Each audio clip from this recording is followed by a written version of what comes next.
Saudara Kepala Sekretariat Presiden Heru Budi Hartono membantah pemerintah menyewa 1.000 mobil mewah dalam rangka peringatan HUT ke-79 RI di Ibu Kota Nusantara IKN Kalimantan Timur.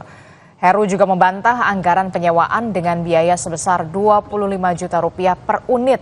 Menurut Heru, kendaraan yang dipersiapkan Setnek hanya untuk rombongan presiden, maksimal 30 mobil. Sementara untuk memfasilitasi tamu undangan memasuki area IKN akan menggunakan bus yang disiapkan oleh pemerintah.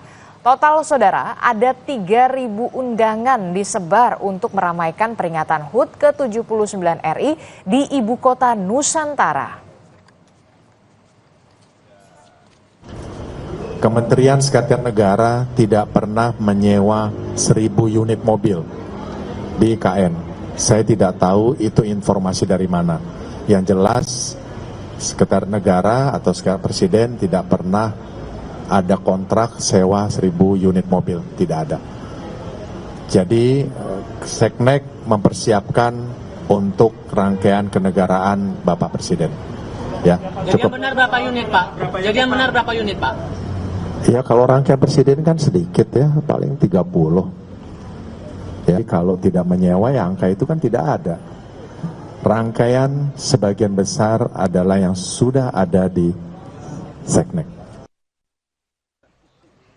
Sebelumnya, Saudara Menteri Sekretaris Negara Pratikno menyebut bahwa angka 25 juta yang disinyalir menjadi biaya penyewaan mobil ini berasal dari harga dari penyewa rental lokal. Namun Pratikno menyebut tidak menyewa mobil. Transportasi untuk tamu-tamu negara di kawasan IKN akan menggunakan bus karena jalur transportasi dari dan menuju tempat upacara yang terbatas.